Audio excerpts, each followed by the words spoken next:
Los asesores para esta charla fueron el doctor Octavio Muñoz y la doctora Lina Tovar. Entonces, para comenzar los temas a considerar el día de hoy, vamos a empezar con una breve introducción, una epidemiología, fisiopatología, manifestaciones clínicas, complicaciones de la enfermedad, diagnósticos, dos escenarios especiales, tratamiento y unas conclusiones finales. Entonces, para comenzar, la colonitis biliar primaria es una enfermedad hepática colestásica inflamatoria, crónica, de progresivo, no, de carácter progresivo y es de origen autoinmune.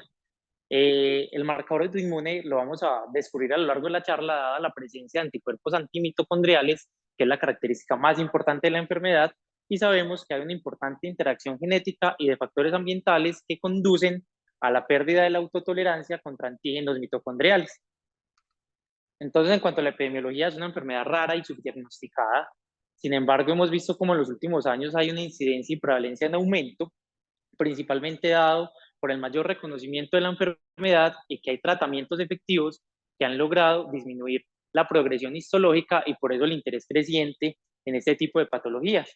Se describe aproximadamente una incidencia de 1.76 por cada 100.000 personas y una prevalencia de 14.6 por cada 100.000 personas. Esta enfermedad tiene una predominancia en las mujeres.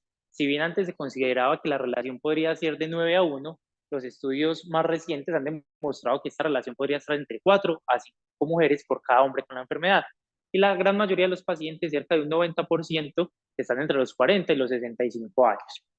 En cuanto a la epidemiología local, solamente encontré un estudio que cuenta la experiencia de forma retrospectiva del Hospital Pablo Tobón Uribe, en una serie con un total de pacientes de 239, en el cual, acorde a la literatura internacional, el 97% de esos fueron mujeres con un promedio de edad de 61 años, en el cual es muy importante destacar.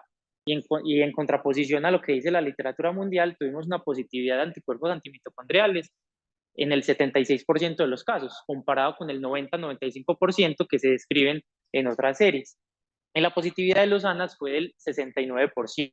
Es importante destacar que, al menos para esta serie, tenemos un diagnóstico de congestitis biliar primaria en fase cirrótica en un 36% de los casos, lo cual está un poco en contraposición a lo que hemos visto en otras series donde el diagnóstico de cirrosis se hace en el 15% de los casos.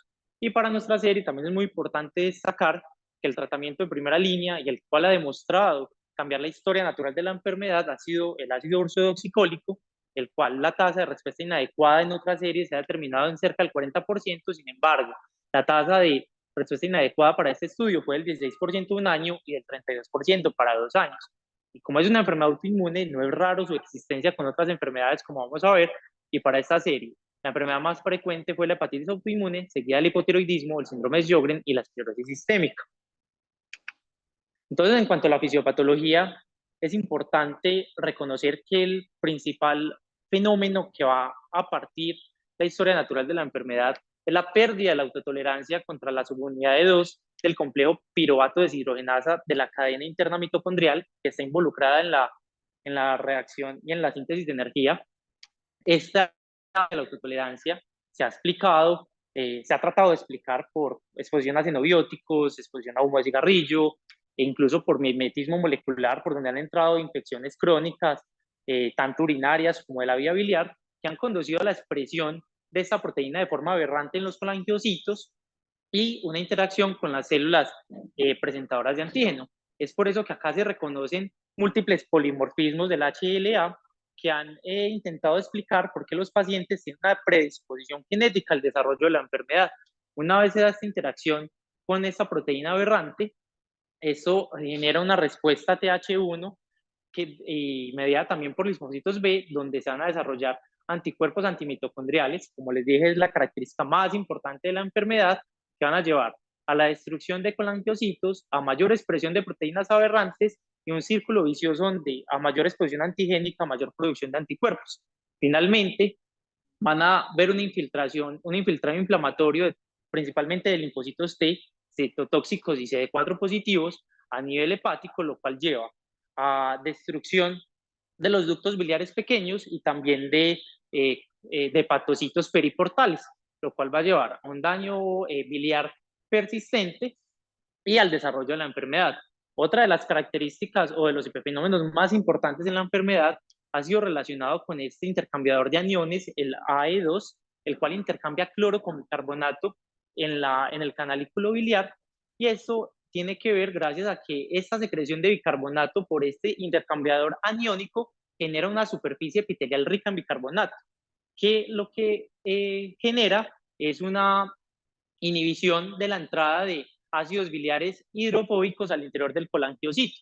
Una vez este receptor se pierde en la enfermedad, lo cual ha sido incluso relacionado con la expresión de microRNAs, se pierde esta superficie rica en bicarbonato, por lo cual los ácidos biliares hidrofóbicos penetran de forma descontrolada al colangiocito, generando estrés celular, como vemos en esta siguiente diapositiva. Entonces, una vez se pierde este receptor por las microRNA, estos ácidos biliares hidrofóbicos penetran de forma exagerada al interior del colangiocito, generando un aumento de la anilato ciclasa, del calcio intracelular y activando las vías apoptóticas. Entonces, en cuanto a la historia natural de la enfermedad, es importante mencionar que hasta aproximadamente el 0.5 al 0.7 de toda la población general tiene anticuerpos antimitocondriales positivos. Sin embargo, y aunque se considera un marcador altamente específico, y cuando encontramos estos anticuerpos antimitocondriales en ausencia de colestasis y síntomas, se ha reconocido como una fase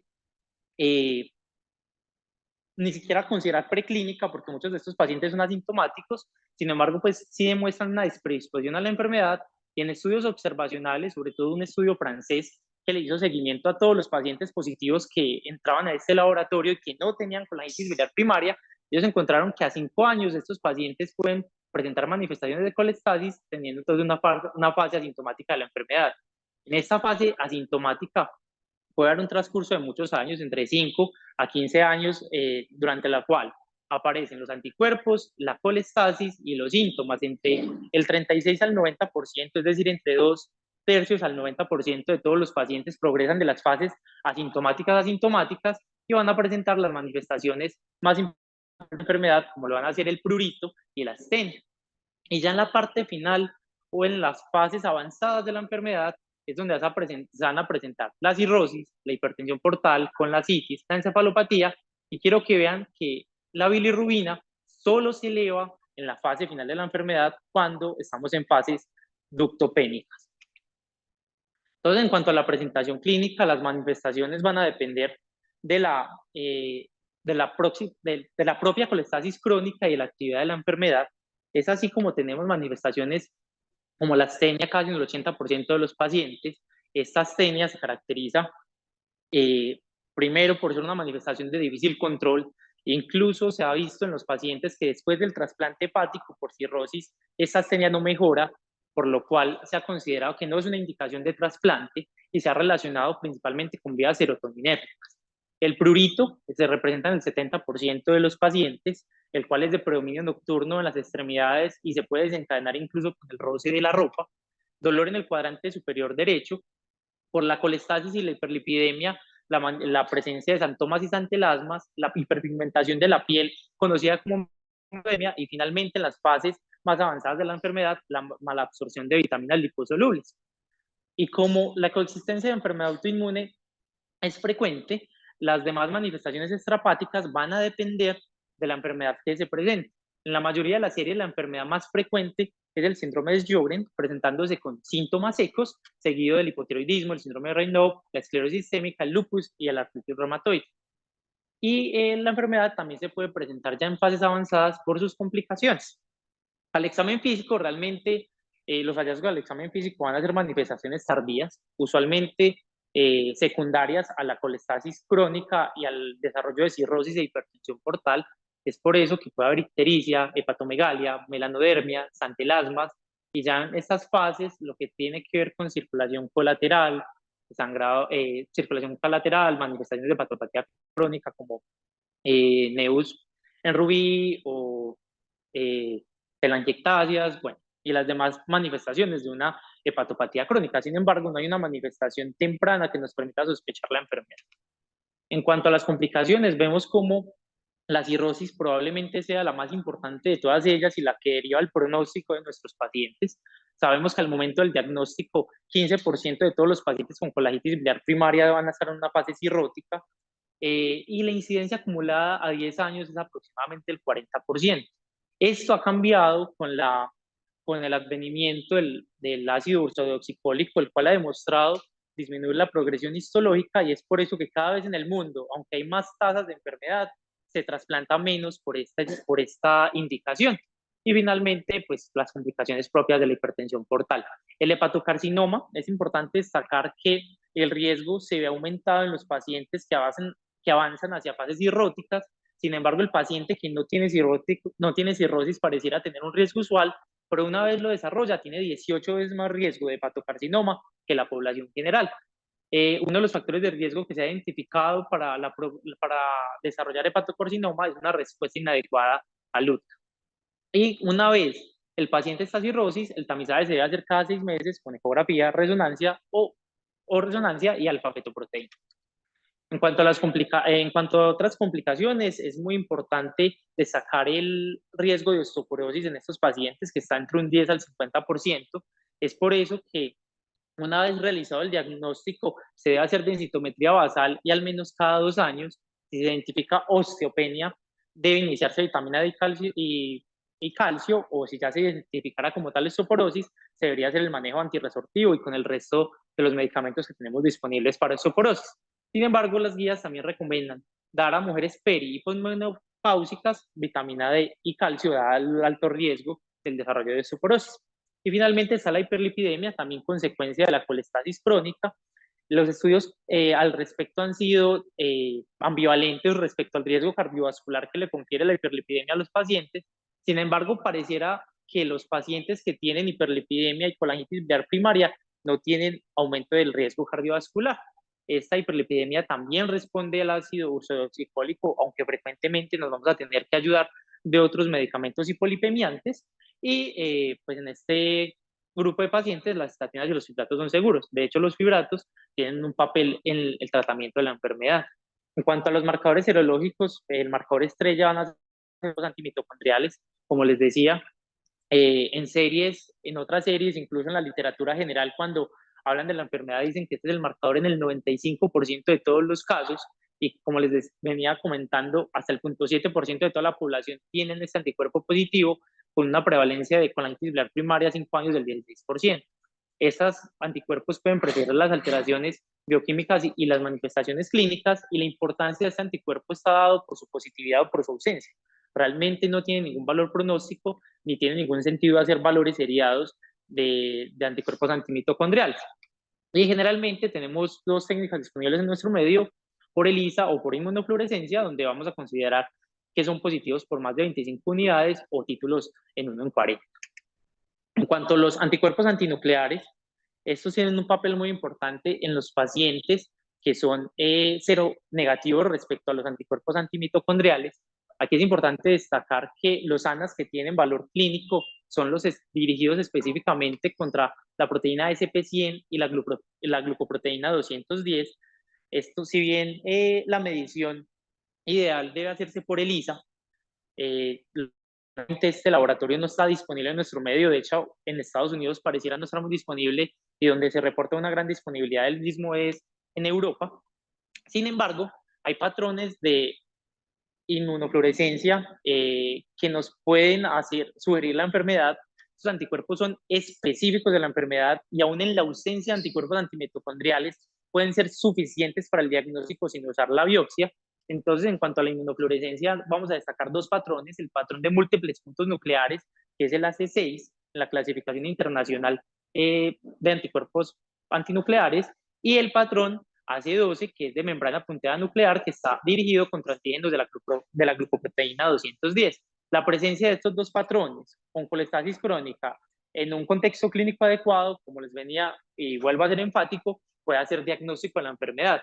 Y como perla clínica adicional, este patrón AC21, que se denomina reticular o de anticuerpo antimitocondrial, si bien es un patrón citoplasmático y, no, y como tal no nos hace diagnóstico, podría estar primero que los anticuerpos antimitocondriales en nuestro medio. Entonces, si tenemos un paciente con colestasis crónica y este patrón en unos anticuerpos antinucleares, podríamos ya pensar que nuestra paciente tiene colangitis biliar primaria.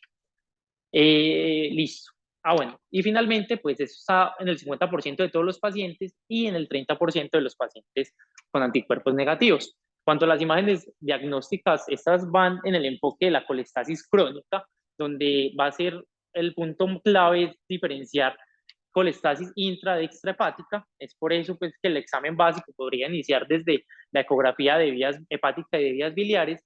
Sin embargo, en general los autores y las guías recomiendan la realización de colangiografía por colangioresonancia, dado que la colangitis esclerosante primaria y secundaria, que se caracteriza por esa estenosis y dilatación multifocal del árbol biliar, es una de las diagnósticos diferenciales a tener en cuenta. Entonces, realmente este estudio está recomendado casi en todos los pacientes y hay que tener en cuenta que puede haber coexistencia de colangitis biliar primaria con colangitis esclerosante primaria. Y finalmente se encuentra la elastografía que nos va a contribuir en la estratificación de la fibrosis. ¿Cuál es el rol entonces de la biopsia hepática actualmente en el diagnóstico de la enfermedad? Hay 4 escenarios específicos donde se debería considerar como tal la biopsia hepática. Sospecha de colangitis biliar primaria con anticuerpos negativos, sospecha de sobreprecisión colangitis biliar primaria, hepatitis autoinmune, y ya vamos a ver por qué, presencia de enfermedades hepáticas coexistentes que puedan estar confundiendo la presentación de la enfermedad. Incluso los autores y las guías recomiendan realizar biopsia incluso cuando coexiste con hígado graso. Y finalmente, pues una indicación que puede ser relevada por los estudios no invasivos sería la estratificación de la fibrosis. Entonces, en cuanto a la histopatología, si bien no hay una presentación patognomónica, si hay descripciones típicas o características que nos deben hacer sospechar la enfermedad. La histopatología se caracteriza principalmente por una inflamación portal predominante y lesión ductal, donde la descripción más característica va a estar solo presente en el 10% de los casos, que se denomina colangitis destructiva no supurativa de ductos biliares septales e interloboliares, que está asociado con la fisiopatología de la enfermedad, con ese ataque predominante de los ductos biliares pequeños. Por otro lado, vamos a tener infiltrado linfoplasmocitario, principalmente linfocitos CD4 y CD8 positivos, con inflamación portal. Es por estos infiltrados inflamatorios que estos pacientes pueden presentar elevación de inmunoglobulina G, incluso de transaminasas, sin tener hepatitis autoinmune. Y la otra de las lesiones, pues, como muy sugestivas, presentes en el 50% de los casos y que incluso han hecho parte de algunos criterios diagnósticos, es la lesión ductal florida, caracterizada por esta inflamación granulomatosa que están destruyendo ductos intralobulares. Y en las fases más crónicas de la enfermedad vamos a tener la ductopenia. En esta fase los pacientes pueden tener hiperbilirrubinemia y pueden tener elevaciones importantes de la fosfatasa alcalina. Aquí es importante también reconocer que nos pueden servir marcadores para el diagnóstico diferencial. La presencia de una hepatitis de interfase moderada o grave debe hacer sospechar hepatitis autoinmune o la presencia de un daño necroinflamatorio importante. Entonces, finalmente, y habiendo recorrido las manifestaciones clínicas, los marcadores serológicos y las ayudas diagnósticas, el diagnóstico va a partir desde la colestasis, una historia clínica y un examen físico acucioso y la presencia de marcadores serológicos, descartar colestasis extrahepática o colangitis esclerosante primaria o secundaria y el estudio histopatológico. Esto está acorde con los criterios de la Sociedad Americana, donde se puede llegar al diagnóstico con 2 de 3 criterios diagnósticos como bioquímica de colestasis, presencia de anticuerpos antimitocondriales o presencia de SP100 o glucopetina 210 y el estudio histopatológico que hemos mencionado. Es por eso que para resumir esta parte del diagnóstico, tenemos 3 escenarios clínicos donde podríamos hacer diagnóstico de colangitis biliar primaria. El primero de ellos es una colestasis crónica con NAMA positivo, que no necesita biopsia. El segundo de ellos sería colestasis crónica con AMA y ANAS negativos con una biopsia que es consistente. O el tercero de ellos sería una colestasis crónica con ANAS específicos positivos. Coloco este escenario de último por la poca disponibilidad de nuestro medio. Lo que quiere decir que probablemente, si no estamos en este escenario, la mayoría de nuestros pacientes va a terminar en una biopsia hepática. Y si recuerdan el estudio del Pablo Tobón Uribe, vemos como el 25% de todos los pacientes en esta cohorte se llegó al diagnóstico a través de la biopsia, es decir, el 75% de los pacientes presentados en esta cohorte de la ciudad presentaron anticuerpos antimitocondriales negativos. Entonces, en cuanto al diagnóstico diferencial, vamos a incluir otras colangiopatías inmunomediadas, entre las que se encuentra la colangitis esclerosante primaria o secundaria, como por ejemplo la enfermedad por IgG4, la enfermedad de injerto versus huésped o el rechazo del injerto hepático en el paciente trasplantado, que se caracterizan principalmente por esa colangiopatía isquémica. Vamos a tener la hepatitis autoinmune que puede coexistir con la enfermedad, el DILI que pues se puede presentar con ductopenia, la sarcoidosis y pues como les venía diciendo y ha sido empático, la colestasis extrahepática por obstrucción de la vía biliar. Uno de los escenarios especiales a discutir el día de hoy entonces es la colangitis con AMAs negativos. Como les venía diciendo, este representa solamente el 5 al 10% de los pacientes o el 25% para nuestra serie. Si bien se considera como una enfermedad seronegativa, pues realmente no se debería, es un término inexacto, dado que como hay otros anticuerpos que son altamente específicos, los verdaderos seronegativos serían aquellos que tengan ANAs específicos negativos. Y este grupo de pacientes tienen una presentación clínica de historia natural similar, una respuesta similar al ácido ursodeoxicólico, pero sí se ha observado que presentan mayor coexistencia de autoinmunidad. En cuanto a los síndromes de sobreposición, quizás la más importante sea la sobreposición de la colangitis biliar primaria con la hepatitis autoinmune. Recordemos que todas estas enfermedades hepáticas autoinmunes pueden coexistir en cualquiera de sus combinaciones. Puede haber colangitis biliar primaria con colangitis esclerosante, colangitis biliar con hepatitis autoinmune o hepatitis autoinmune con colangitis esclerosante, donde estas condiciones comparten características bioquímicas, inmunológicas, histológicas o colangiográficas de estas enfermedades inmunes. Aproximadamente el 3% de todos los pacientes con colangitis biliar primaria tienen coexistencia de hepatitis autoinmune y el 7% de todos los pacientes con hepatitis autoinmune se confirmará posteriormente el diagnóstico de una colangitis biliar primaria. El diagnóstico es difícil, hay varias como banderas rojas que nos deben sugerir la enfermedad, entre ellas la elevación de las contaminadas más de 5 veces del límite superior de la normal, la presencia de una hepatitis de interfase moderada o grave en el estudio histopatológico, la presencia de la elevación de inmunoglobulina G más allá de 2 veces el límite superior de la normal o la positividad de cuerpos antimúsculo liso.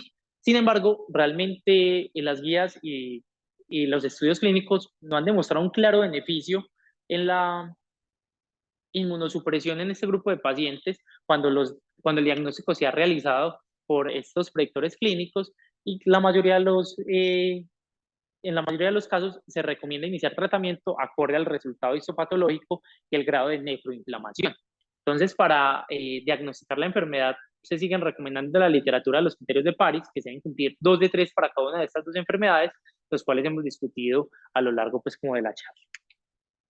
En cuanto a la estratificación de la fibrosis, como les venía diciendo, no requiere la biopsia, la biopsia no es obligatoria para la misma, se pueden hacer métodos no invasivos, donde tenemos principalmente la elastografía. Este estudio salió el año pasado, fue publicado en la revista Pathology de la revista americana. Es un estudio de pruebas diagnósticas que tomó pacientes con diagnóstico de colangitis biliar primaria acorde a los criterios diagnósticos previamente publicados, donde tenían una población de 126 pacientes en la cohorte de derivación y 91 pacientes en la cohorte de validación. Los estudios a comparar eran la estratificación invasiva de la fibrosis versus la elastografía transitoria y querían evaluar entonces la precisión diagnóstica del FibroScan versus el estudio histopatológico para la discriminación de fibrosis avanzada, reconocida como una escala F3 o F4 en la escala de Ludwig o por elastografía. Es así como ellos compararon entonces el rendimiento de estas dos pruebas y mediante un estudio de probabilidad, ellos evidenciaron que un valor menor o igual a 6.5 kilopascales por elastografía reconoció adecuadamente o discriminó adecuadamente 67 de 70 pacientes como fibrosis no avanzada, es decir, fibrosis F0, F1 o F2, con una sensibilidad entonces del 91% y en el contexto de la sensibilidad un valor predictivo negativo del 96%. Por el otro lado, cuando se encontraba un valor de kilopascales mayor a 11, ellos encontraron que la prueba reconoció adecuadamente 16 de 17 pacientes con fibrosis avanzada, lo cual le confería una especificidad del 99% y un valor predictivo positivo del 94%. Pero y en este grupo intermedio se encontraron un área gris donde ellos por un estudio probabilístico encontraron que para confirmar fibrosis avanzada la probabilidad estaba entre el 21 y el 70%, por lo cual ellos no vieron viable escoger un único límite de corte y por eso decidieron hacer 2 puntos de corte, uno para descartar la fibrosis avanzada y uno para confirmarla. Y finalmente, cuando hacen este punto de corte dual, ellos encuentran un LR positivo de 94 y un LR negativo de 0.09. En la área bajo la curva fue de 0.89 para discriminar fibrosis avanzada y no avanzada, y los autores en un algoritmo final proponen realizar la estratificación del riesgo del paciente con colitis biliar primaria acorde al resultado de la elastografía y la respuesta al ácido ursodeoxifólico, dejando en este grupo de pacientes entre 6.5 a 11 el requerimiento de biopsia hepática como estratificación invasiva. Cuando analizamos entonces el tratamiento y cuáles son las dianas terapéuticas de la enfermedad, vamos a tener pues como varias dianas importantes. Vamos a explicar por aparte el Ursacol, pero en cuanto a los tratamientos de segunda y tercera línea, vamos a hacer énfasis en estos dos receptores, el receptor farsenoide y el receptor activador de la proliferación de los peroxisomas. Estos dos receptores están involucrados en el transporte, la detoxificación y la síntesis de ácidos biliares, y como la fisiopatología nos ubica mucho hacia la toxicidad por ácidos biliares hidrofóbicos, es por eso que el receptor farsenoide, al inhibir la síntesis de ácidos biliares mediante la inhibición de la CYP7A1, facilitar el transporte canalicular de los ácidos biliares, aumentando este transportador.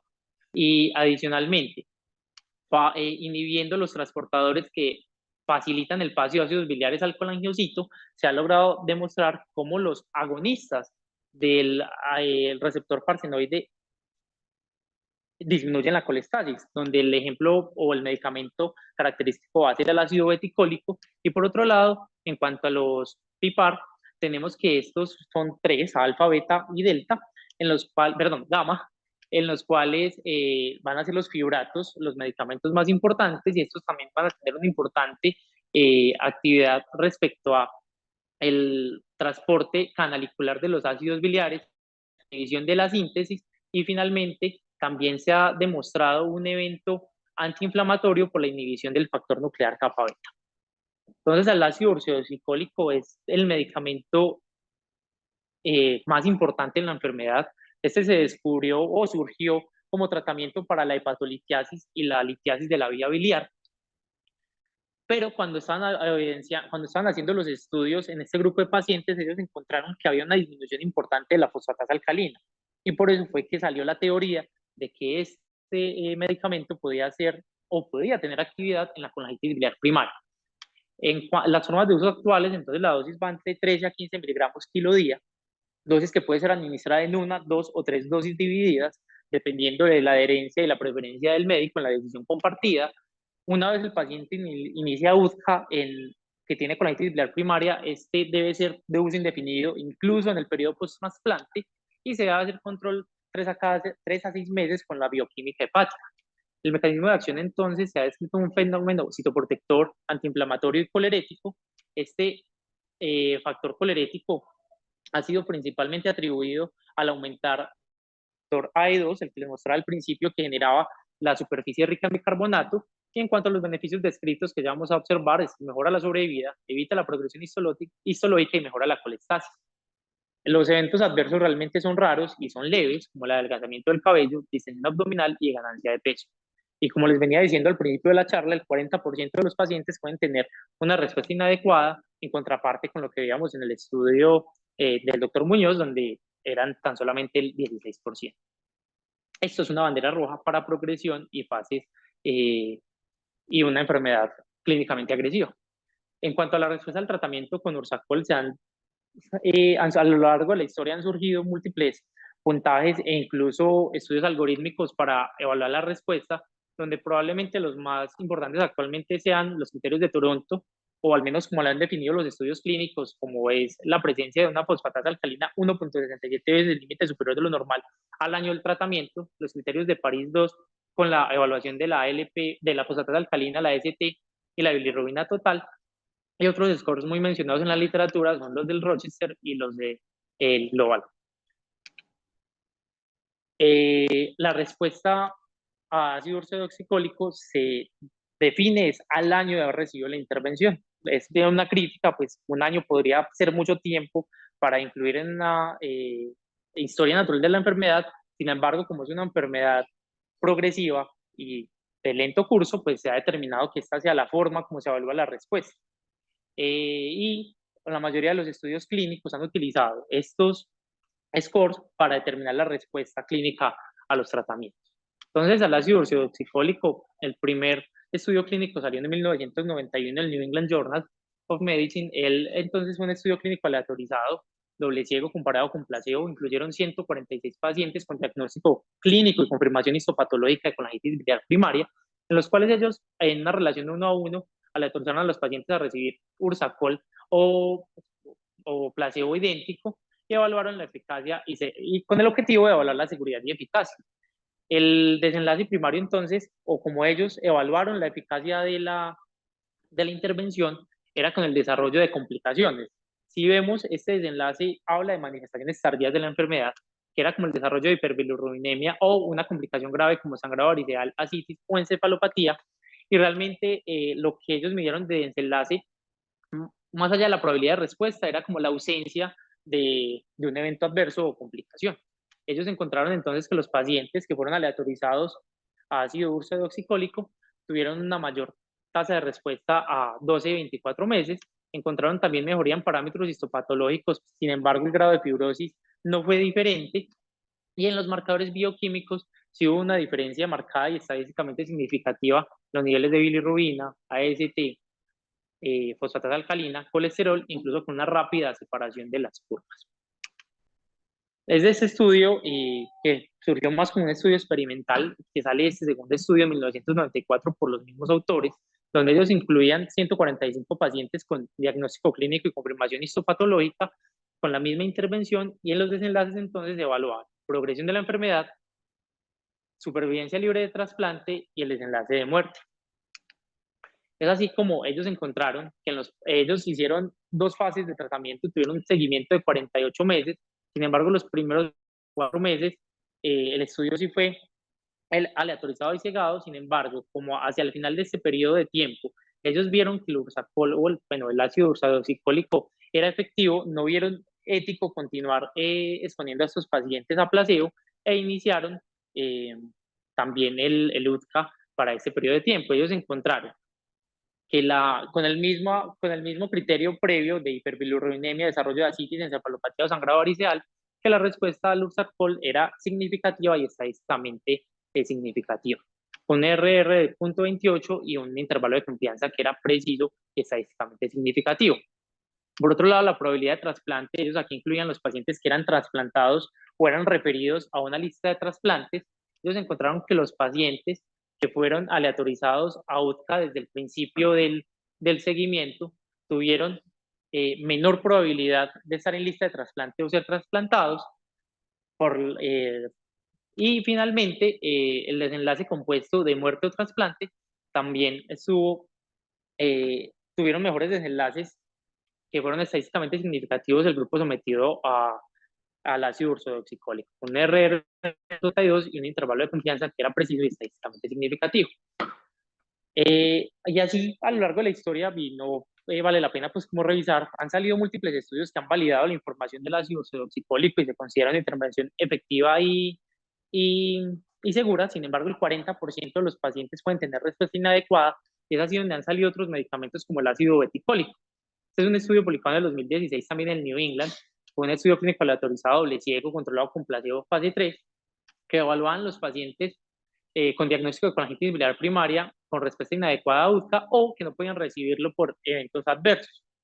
Y la intervención era entonces 2 grupos, una administración de ácido beticólico de 10 miligramos y un segundo grupo que iniciaban en 5 miligramos, y si era posible se hacía su titulación.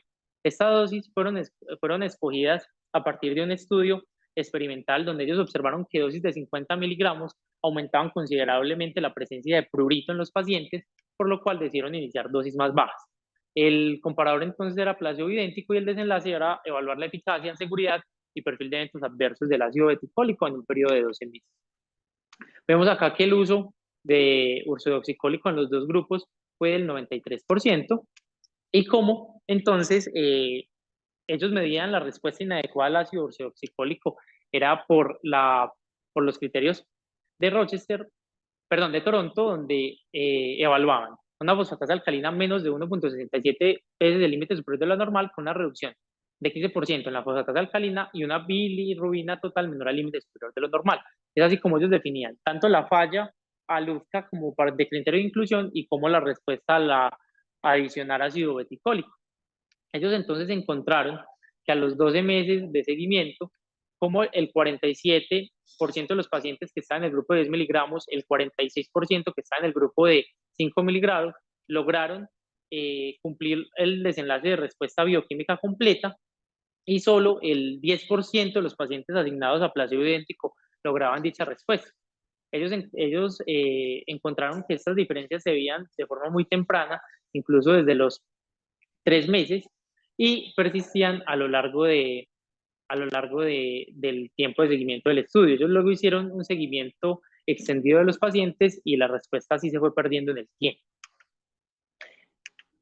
Bueno, por otro lado, entonces vemos acá las concentraciones de fosfatasa alcalina, las cuales fueron estadísticamente y marcadamente y clínicamente significativas al final del tiempo del estudio. Los pacientes en el grupo placebo tuvieron un cambio de 14 puntos porcentuales en la concentración de fosfatasa alcalina respecto al momento del inicio del estudio. Los pacientes que estuvieron en el grupo de 5 y posteriormente 10 tuvieron un cambio porcentual de 113 puntos porcentuales en la fosfatasa perdón, de 113, este es el valor exacto, este es el valor numérico, tuvieron en promedio una reducción de 113 en los niveles de fosfatasa alcalina respecto a como habían iniciado al principio del estudio, y los pacientes con ácido beticólico también tuvieron una reducción de 130 respecto a como ellos habían comenzado al momento del ingreso del estudio. El evento adverso más frecuente fue la presentación de prurito, que es pues como una de las críticas que se le hace mucho al ácido beticólico, dado que el prurito en este grupo de pacientes es una manifestación molesta y discapacitante. Luego, entonces, y teniendo en cuenta las limitaciones que había demostrado el ácido beticólico, se empezaron a salir estudios observacionales con los usos de fibratos, tanto con besafibrato, fenofibrato y otros del mismo grupo. Y así como sale este estudio, que también fue un estudio fue un estudio clínico aleatorizado doble ciego controlado con placebo, donde ellos evaluaban los pacientes con colitis biliar primaria con respuesta inadecuada por los criterios de París 3, que ya les voy a volver a recordar, donde ellos comparaban la administración de besafibrato más UZCA a dosis de 50 miligramos día versus placebo idéntico más Ursacol de forma pues como individual. Y ellos el objetivo que tenían era también evaluar la eficacia en seguridad y el perfil de eventos adversos del besafibrato a un tiempo de 24 meses.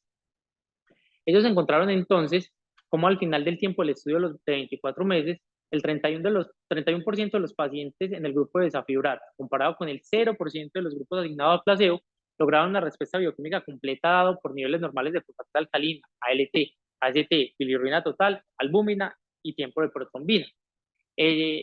Con una diferencia de medias del 31%, lo que quiere decir que hubo en promedio un 30% más de pacientes que lograron la respuesta bioquímica completa en el grupo de besafibrato comparado con el que recibió placebo. Y al igual que los demás estudios, ese también demostró diferencias estadísticamente significativas en los niveles de fosfatasa alcalina, bilirrubina total y de ALT. Ellos, entonces, cuando evalúan el cambio promedio del basal desde el momento del estudio hasta el final del tiempo de seguimiento, también encontraron cambios tan significativos como una reducción del 60% de la fosfatasa alcalina, de un 14% en la bilirrubina total y de un 36% de la ALT, con una diferencia de medias respecto al cambio de la fosfatasa alcalina del 59%, lo que quiere decir que hubo una reducción en promedio del 59% más en los pacientes asignados a besafibrato comparado con los que habían sido asignados a placebo. En cuanto a los eventos adversos, los más importantes fueron las mialgias, presentes hasta en el 20% de todos los casos, y el segundo y el más preocupante era la presencia de hepatitis con una lesión hepática importante que incluso llevó a la suspensión del medicamento en el 6% de los pacientes y la presencia también de rhabdomiolisis en el 2% de los mismos. Y finalmente, este estudio es del año pasado con fenofibrato. Este fue un estudio clínico aleatorizado también. Sin embargo, este fue abierto, este no tuvo enmascaramiento. También fase 3, que evaluaban pacientes con colitis biliar primaria con respuesta inadecuada a USCA, pero en este caso solamente se, se ingresaron 48 pacientes que fueron aleatorizados en una relación de 1 a 1 a recibir fenofibrato 200 miligramos por día más USCA o un placebo idéntico más USCA, y el objetivo era evaluar la eficacia, seguridad y perfil de eventos adversos en un periodo de 12 meses. Ellos entonces encontraron que en los pacientes que habían sometidos a bezafibrato, el 20.8% alcanzaron la respuesta bioquímica como definida por este estudio como la normalización de la fosfato alcalina, la GT y la bilirrubina total, con una diferencia de medias que era del 20.8%, lo que quiere decir que hubo un 20% más, o en promedio un 20.8% más de pacientes que lograron la respuesta bioquímica en el grupo expuesto a fenofibrato comparado con placebo. Y en cuanto a la normalización de la fosfatasa alcalina, vemos como el grupo sometido a fenofibrato tuvo al final de los 12 meses un 54% de los pacientes hicieron normalización del biomarcador y en el grupo placebo solamente un 4.2%. En este estudio también demostró cambios estadísticamente y clínicamente significativos en la fosfatasa alcalina. No hubo diferencias en la GGT, la bilirrubina total o el colesterol. Y en cuanto a los eventos adversos, si bien no están mencionados, no están representados gráficamente en el estudio, ellos mencionan que solamente encontraron lesión hepática inducida por medicamentos en un solo paciente que conllevó al retiro del medicamento. Entonces, habiendo revisado al menos los estudios clínicos aleatorizados actuales para la colitis biliar primaria, más o menos este es el esquema con el que me quedé para el tratamiento. Entonces, una vez hay colitis biliar primaria, nos debemos preguntar si hay un diagnóstico de cirrosis o no, dado que muchos de estos estudios excluyeron pacientes con cirrosis descompensada o con enfermedad avanzada, principalmente pues el bezafibrato, el fenofibrato y el ácido beticólico. Sin embargo, sí hay estudios para seguir administrando ácido ursodoxicólico en este grupo de pacientes. Si el paciente no tiene cirrosis o tiene una cirrosis compensada, pues la primera línea siempre va a ser el ácido ursodoxicólico. Vamos a medir la respuesta al año de la intervención y acorde a los criterios que cada uno de los estudios definió como falla el tratamiento, podríamos considerar entonces la administración de ácido beticólico si la fosfatasa alcalina sigue siendo más de 1.67 veces la fosfatasa alcalina, el límite superior de la normal, el bezafibrato, si hay alteración de la fosfatasa alcalina, la ST, uno de los tres, de la fosfatasa alcalina, la ST o la bilirrubina total, y finalmente, si el fenofibrato, si hay alteración en cualquiera de estos tres, de la fosfatasa alcalina, la GT o la rubina total. Sin embargo, en nuestro medio, probablemente, después de que no haya respuesta adecuada a USCA, la siguiente línea sea el fenofibrato, dado que en nuestro medio no contamos ni con ácido beticólico ni con fenofibrato. Y ya finalmente, y para acabar, el manejo de la sintomatología, entonces en cuanto al prurito, es una de las manifestaciones más discapacitantes de la enfermedad y de difícil respuesta, donde va a tener un pilar los emolientes y humectantes. Y en orden de recomendación, iniciaríamos con secuestradores de ácidos biliares como la colestiramina, titulando a una dosis máxima de 16 gramos día, inhibidores de la recaptación de serotonina con sertralina, titulando hasta 100 miligramos día, y cuando no hay respuesta a estas tres medidas, podríamos considerar el uso de antihistamínicos, la naltrexona, que se titula de 5 miligramos hasta 50 miligramos día, o el uso de la rifampicina como última línea dado nuestro problema de salud pública con la tuberculosis, aunque este medicamento también puede ser altamente efectivo, y recordemos que el prurito es una de las manifestaciones que más generan discapacidad. En cuanto al síndrome seco, que existe en el 60% de los pacientes, entonces los colirios oftálmicos con carboximetilcelulosa, el apoyo con oftalmología y demás especialidades interconsultantes para considerar el uso incluso de agentes colinérgicos. Y en cuanto a la fatiga, es importante hacer un amplio diagnóstico diferencial de otras causas de síndrome de desgaste o fatiga en este grupo de pacientes, recordar que no hay tratamiento farmacológico efectivo y que lastimosamente el ácido ursodoxicólico ni ninguno de los otros medicamentos ha demostrado mejorar este desenlace. Habían estudios con modafinilo, sin embargo, el beneficio de la intervención todavía no ha sido demostrado. e incluso no han mejorado con trasplante, por lo cual no serían indicación para la consideración del mismo. Y finalmente, los criterios para referir a estos pacientes al trasplante hepático, entonces, son que los pacientes ya estén en una fase de cirrosis descompensada con un MEL de 15 puntos, una bilirrubina total mayor de 6 o un score que es también validado, que es el mayor de 7.8. Es importante recordar que la frecuencia absoluta de trasplantes ha disminuido en un 20% gracias al tratamiento efectivo y que puede haber recurrencia de la enfermedad de un 30% a 10 años y de un 50% a los 20 años, por lo cual los expertos recomiendan seguir administrando curso de oxicólico en el periodo post-trasplante. Entonces, en cuanto a las conclusiones, es una enfermedad rara con tasas de incidencia y prevalencia que vienen en aumento, que el diagnóstico oportuno y tratamiento temprano previene el desarrollo de complicaciones como la cirrosis y hepatocarcinoma. La biopsia hepática tiene un rol importante, ya saben, en los pacientes con anticuerpos antimitocondiales negativos, sospecha de sobreposición o en algunos casos para la estratificación de la fibrosis. La elastografía está validada, tiene múltiples estudios que permiten utilizar esta medida como test no invasivo y que el tratamiento, y recordar la importancia de valorar la respuesta del tratamiento al año y considerar en este caso el uso de fenofibrato en nuestro medio. Eso era lo que traía pues como para el día de hoy. Muchas gracias y ya quedo como atento a, a preguntas o alguna intervención.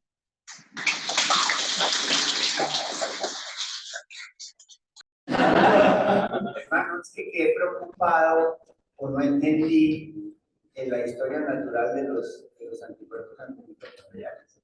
Bueno, no me cuadra decir en qué proporción de la población general, si es realmente población general, se ven los gamas positivos.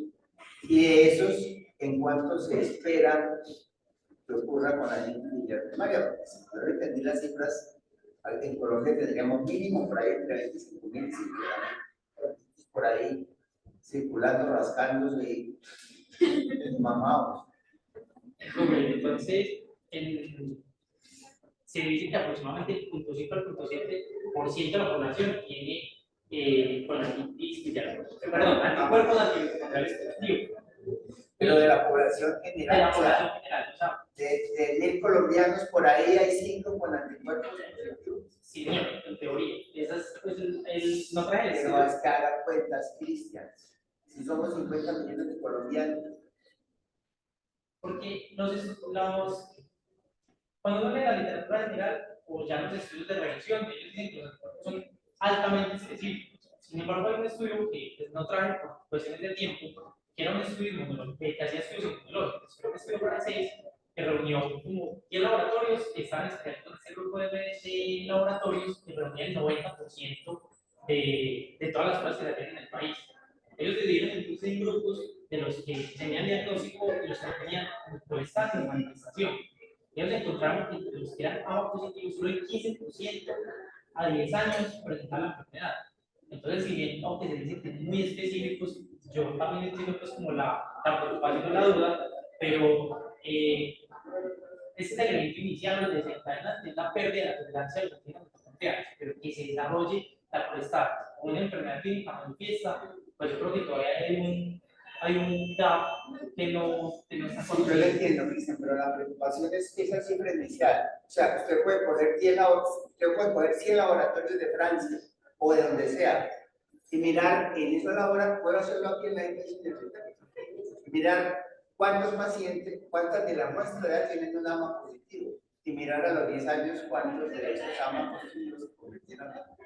Pero casi con seguridad, pues habría que mirar esto, pero casi con seguridad, esos AMA positivos no son los AMA positivos de la población atendida en el programa de salud de la universidad, porque a todos no le pidieron. Entonces, por eso mi preocupación es que si dice 0,5 a 0,7, de toda la población, haga cuenta, somos 50 millones de colombianos, son 500.000 AMAs positivos, de los cuales en el escenario más conservador 10%, en 10 años, ¿cuánto es que es esa cosa? En 5 años, 10% tienen colonitis, o sea, 25.000 personas, así a lo mismo. ¿Sí me entienden? Entonces, esa cifra inicial me parece muy preocupante. Entonces, esto sería un problema de salud pública, no nada que salga ácido saxifólico por el acueducto. Tiene razón, probablemente el valor es 0,7. Yo creo que ese está sobreestimado. Sí, Ese 0,5 a 0,7 yo no creo que sea realista de la población general. Debe haber alguna clase de filtro previo. ¿Por qué le pido yo? Porque algo de historia familiar. Los laboratorios, la misma de donde salió el dato, ellos decían, nosotros tenemos el 90% de estos tipos de estudios en el país, pero ellos no verificaban porque había medido cómo se midió el contexto, simplemente verificaron la positividad y hace 5 años quienes hacían por la actividad primaria. Doctor, hola, el micrófono. Está aquí cerquita, no sé si de pronto, muchas gracias.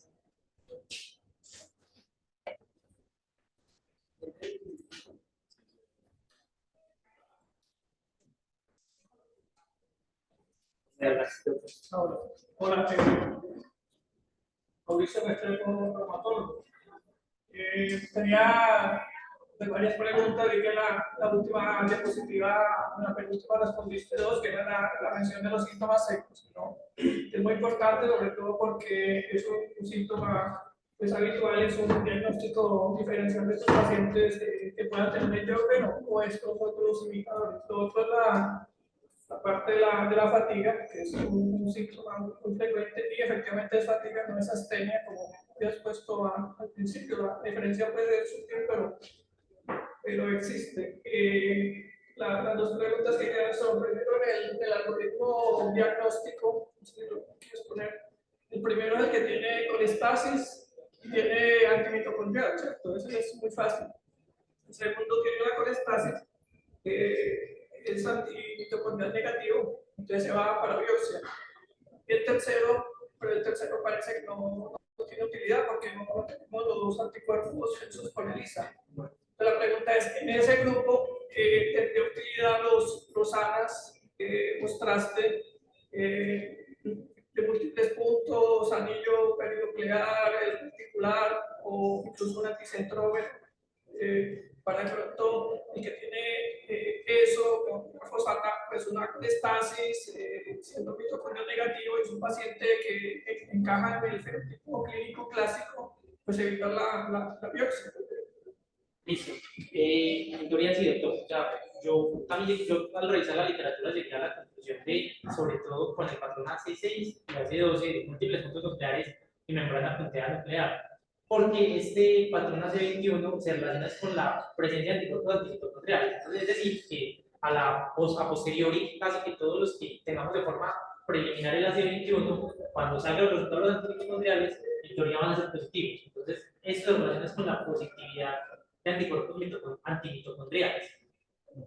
Pero estos dos, que son el patrón AC6 y AC12, se correlacionan con la presencia de anticuerpos anti-LP100 y glucoproteína 210. Entonces, si estos lo reportaran en un estudio de ANAS, en teoría serían suficientes para el diagnóstico sin la realización de biopsia.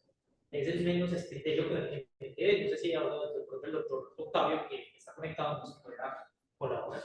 Sí, exacto, estoy de acuerdo. Y entonces sería para modificar el algoritmo, porque así como está, es bonito, pero no sirve. Pues la tercera. Listo, por batería de inmunofluorescencia, pues como colocar los patrones. No tenemos Claro que sí. Bueno, la última, pues es tu opinión.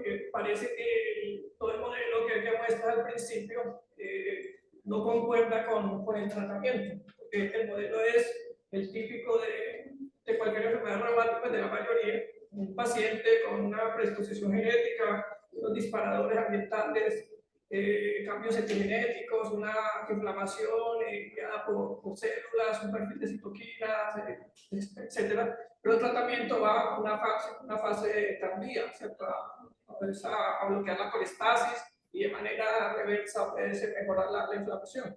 Pero existen en la actualidad muchos medicamentos dirigidos para la parte de autoinmunidad, inflamación, ¿cierto? Y muchos ejemplos en enfermedades reumáticas. Y aquí, aunque el modelo fisiopatológico se veía muy claro y muy secuencial, no existen medicamentos que ataquen esa fase inicial, sino que las terapias son como tardías. Incluso tampoco hay antifibróticos, porque la fase final es de fibrosis, ¿cierto? Sí, señor. Bueno, realmente a lo largo, si ya no los traje por cuestiones de tiempo y para darle relevancia al manejo clínico que tenemos actual, pero no hay evidencia que el tratamiento inmunosupresor con corticosteroides, incluso han hecho estudios con ceftriaxona, incluso hay estudios con rituximab, hay estudios con procainato fetilo, no han demostrado que cambie la progresión natural de la enfermedad ni que mejore la metastasis.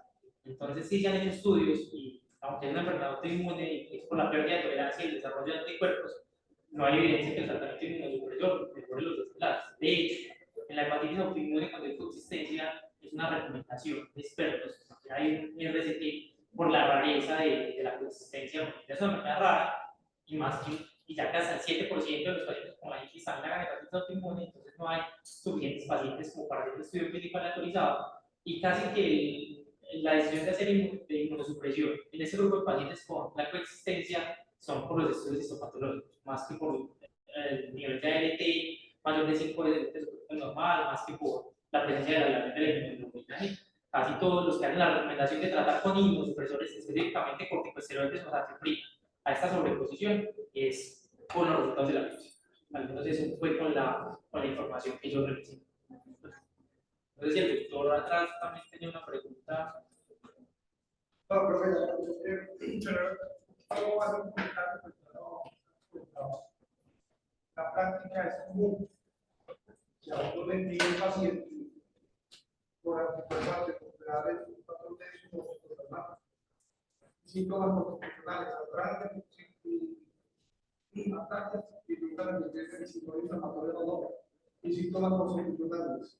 Pero si usted va, el problema no solo va a ser una vez, sino que evalúa y tiene algo de relación de compartir alcalina, que son algunos pacientes que el diagnóstico definitivo es perfecto.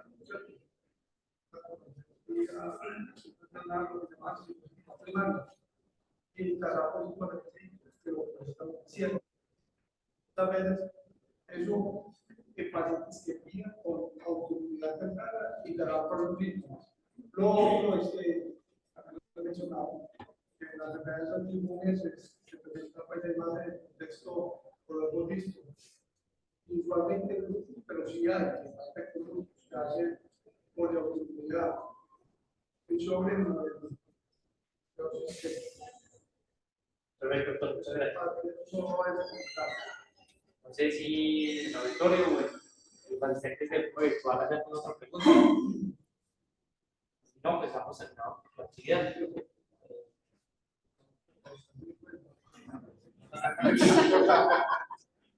Bueno, esa es simplemente como una contribución adicional, lo que decía, 90-35% tienen AMA positivo, entonces el 1% de los últimos años al dato que les estaba dando el 0.5 a 0.7%.